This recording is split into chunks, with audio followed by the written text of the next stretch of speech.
Papa de Dieu, le leza vendredi, Père, on a un cas difficile. Je vais parler sur quelque chose de très important. Otoyoka kapé tout le fois. Et dans l'ingénieur savoir révélation mouké. Je vais parler sur la loi. Mibeko, Mikenji, de l'eau. Nous sommes le livre de Galates, chapitre 3, le verset 13 à 14. Je vais lire au nom de Jésus-Christ. Christ nous a racheté de la malédiction. Christ nous a racheté de la malédiction de la loi, étant devenu malédiction pour nous, car il est écrit, maudit est quiconque est pendu au bois.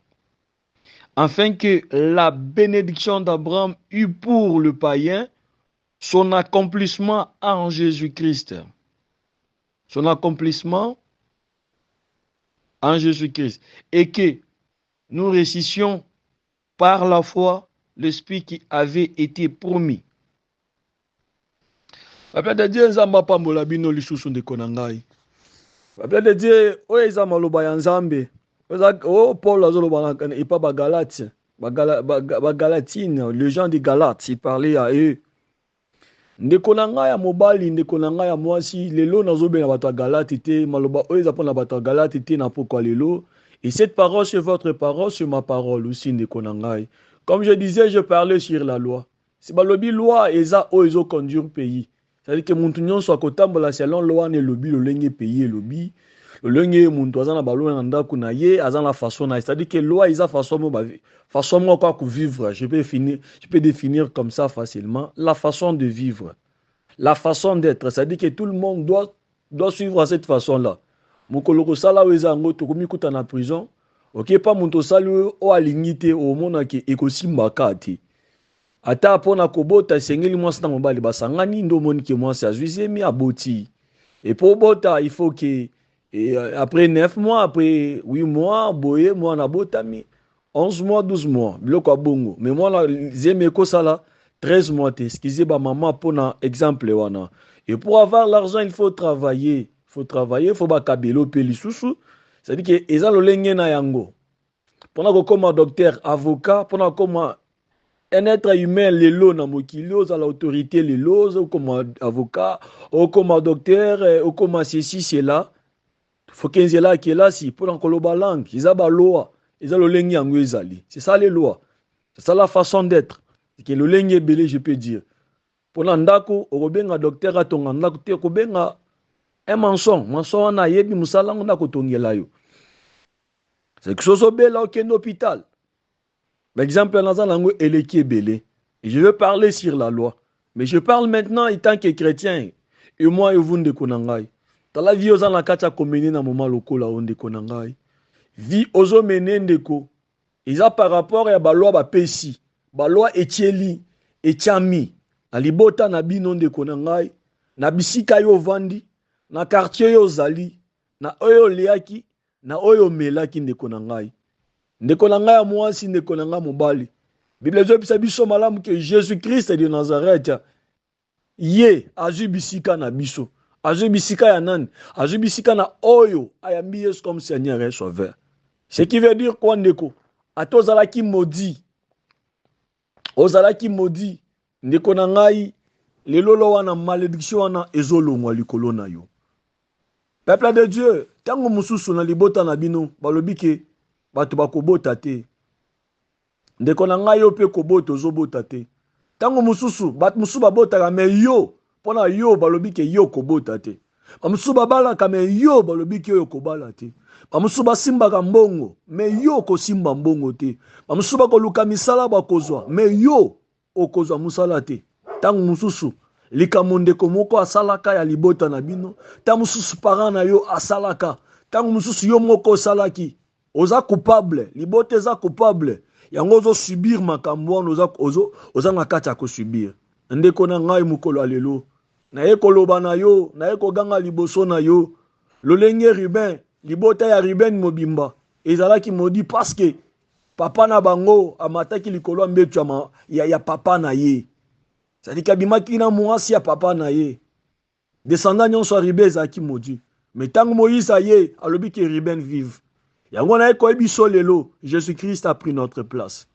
Lelo na prière na biso cas difficile ndeko na ngai ya mwasi ndeko na ngai ya mobali. Tikana yebisa yo. atozaki condamné, atozaki maudit.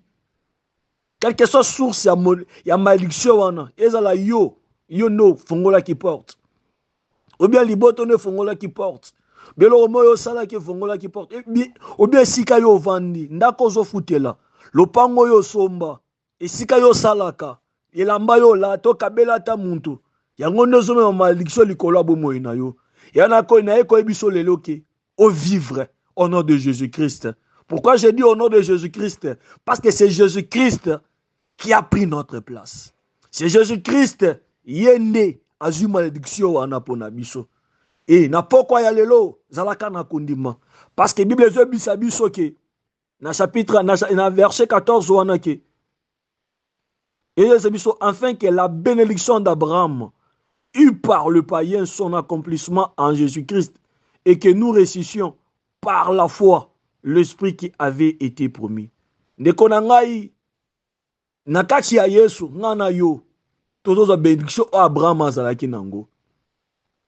Zalala kaka na kondima na pokwa ya lelo. Quel que soit problème na yo zala kaka na kondima. Parce que c'est la foi et ko sala yo ke olongwa na problème wana.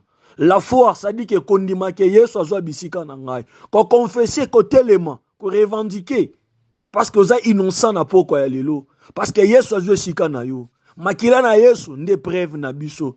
Makila na Yesu nde preuve na biso. Lili teza polele nde preuve na biso. Ekulusu nde preuve na biso. Na lingo telema likolo.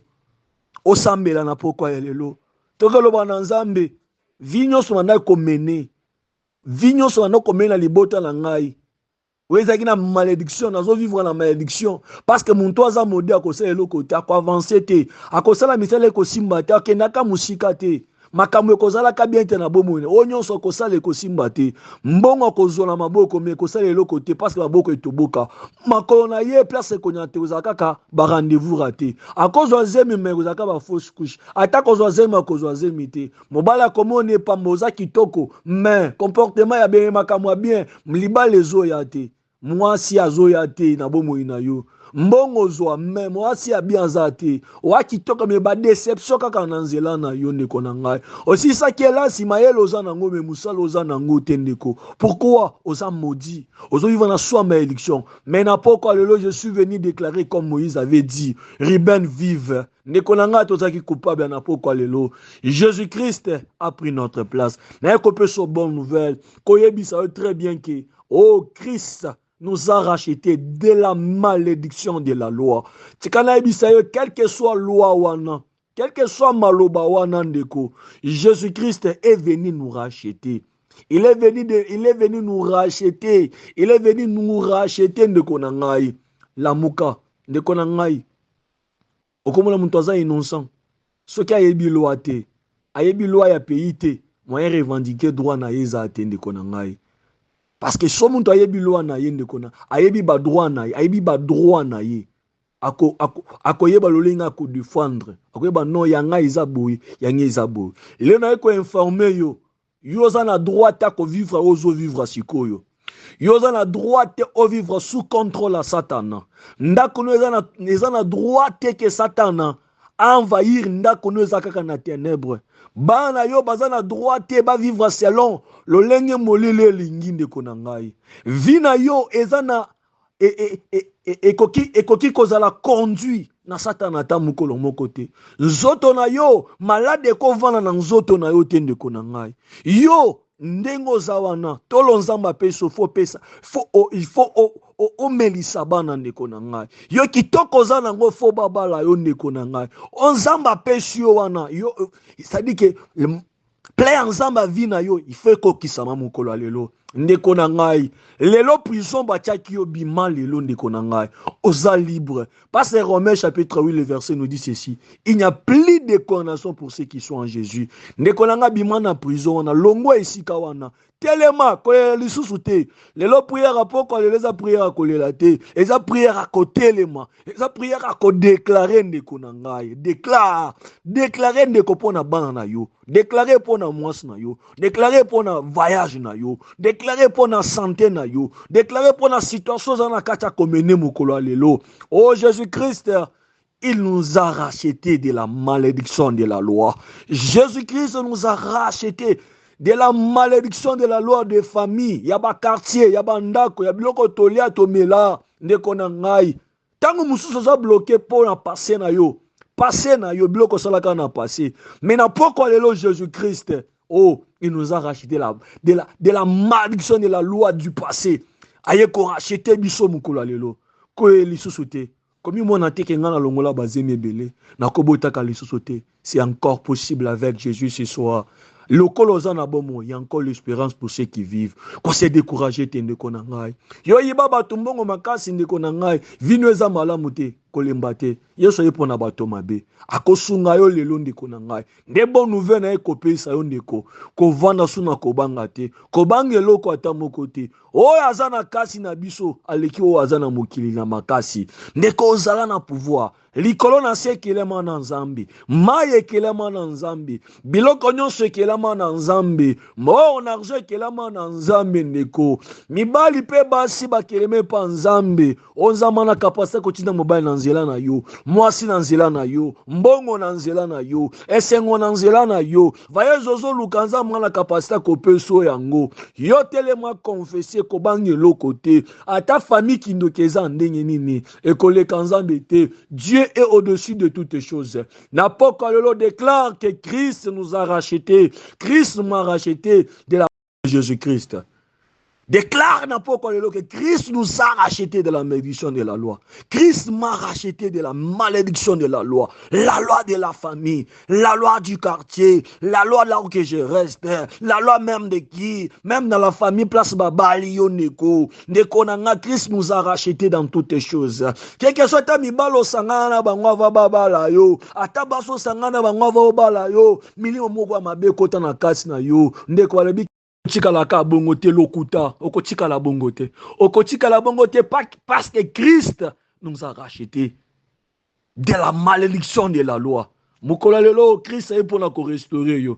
Mukolelo Christ est pour la côté les misayo. Christ est pour la kopesa yo esengo kolembate, kolelate. Comme il n'a pas mbaté ndeko na ngai okazo yango. Opportunité yango télément. Déclare, parle maintenant que Christ m'a racheté de la malédiction de la loi. Il va oye pambola yo, zwata koyoka ngo, yakato sambe na poko lelo.